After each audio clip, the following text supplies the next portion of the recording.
Di panggung global abad 21, pariwisata telah mengukuhkan posisinya sebagai salah satu sektor ekonomi paling strategis.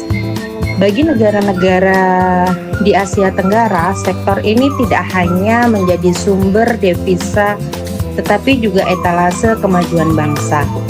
Keberhasilan mereka adalah buah dari perencanaan strategis dan intervensi kebijakan publik, di mana kebijakan pengembangan infrastruktur memegang peranan paling fundamental.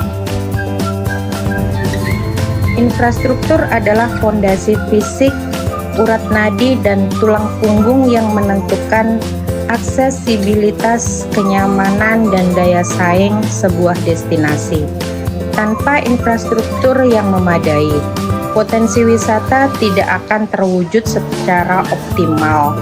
Pagi ini, kita memulai perjalanan dari Pelabuhan Sri Bintang-Pura, Tanjung Pinang sebagai titik awal perbandingan.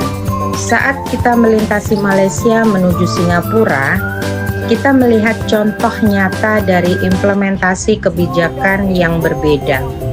Pemerintah Malaysia fokus pada peningkatan konektivitas antara pusat ekonomi dan destinasi wisata populer, seperti yang dimotori oleh Lebuh Raya Utara Selatan.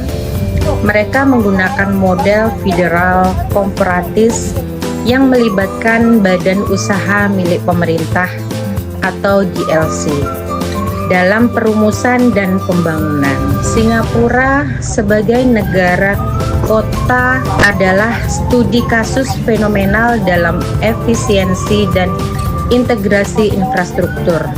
Kebijakan di sini dirumuskan secara sentralistis dan teknokratis, berdasarkan visi jangka panjang. Infrastruktur mereka seperti Bandara Internasional Changi, sistem MRT yang canggih dan statusnya sebagai Smart Nation adalah tolak ukur global. Ini adalah contoh instrumen kebijakan langsung yang efisien dan terintegrasi yang telah mentransformasi faktor pendukung menjadi sumber daya inti pariwisata. Perjalanan darat kita menuju Thailand memberikan perspektif lain. Thailand menunjukkan keberhasilan besar dalam mengembangkan infrastruktur di sekitar pusat gravitasinya. Bangkok dengan bandara seperti Suvarnabhumi, namun di perbatasan ini kita bisa melihat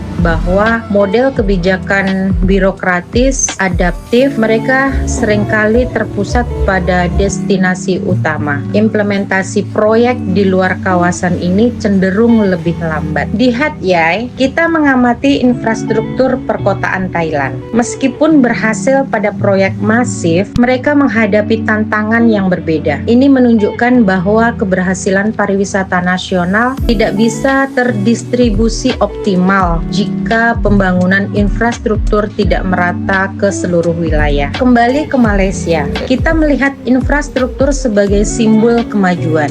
KL Sentral menunjukkan integrasi berbagai model transportasi dalam satu hubungan Malaysia. Juga sangat mengandalkan kemitraan publik swasta atau KPS untuk mempercepat pembangunan. Ini adalah model yang berhasil membangun jaringan infrastruktur solid, dimotori oleh Lebuh Raya Utara Selatan dan Bandara Internasional Kuala Lumpur. Indonesia sebagai negara kepulauan terbesar hadapi tantangan paling kompleks. Potensi wisata yang tersebar luas sering terhambat oleh keterbatasan akses. Meskipun pemerintah telah menggulirkan pembangunan ambisius melalui 10 Bali baru, kesenjangan signifikan masih ada. Peningkatan daya saing di kawasan prioritas terbukti efektif, namun pemerataan infrastruktur masih menjadi isu utama. Pada akhirnya, daya saing pariwisata suatu bangsa tidak hanya ditentukan oleh ketersediaan infrastruktur, tetapi juga oleh model perumusan, kecepatan implementasi, dan pemerataan pembangunannya. Makalah ini yang merupakan bagian dari kuliah kerja luar negeri